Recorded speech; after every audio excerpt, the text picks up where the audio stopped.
Nelayan di pesisir Desa Kupa, Kecamatan Malusetasi, Kabupaten Baru, Sulawesi Selatan, menggelar lomba miniatur perahu sandek. Lomba digelar dengan memanfaatkan angin barat yang kini datang di setiap akhir tahun.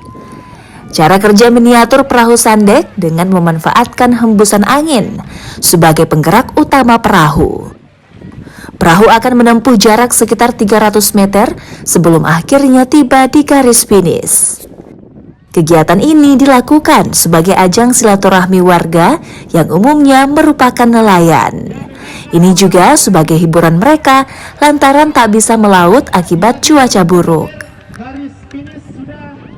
Kalau untuk perahu sandek ini ada strategi tersendiri, ya, di bagaimana kita menyeimbangkan antara arah angin dan arah kemudi. Ya, nah, itu yang paling menentukan. Harus seimbang, tapi angin itu kan tidak menentu.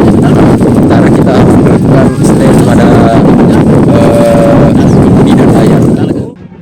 Meski hanya sekedar hiburan, namun balapan miniatur perahu sandek cukup menarik perhatian. Balapan ini pun bisa jadi potensi wisata baru bagi warga di Kabupaten Baru. Sudin Syamsuddin, Kabupaten Baru, Sulawesi Selatan.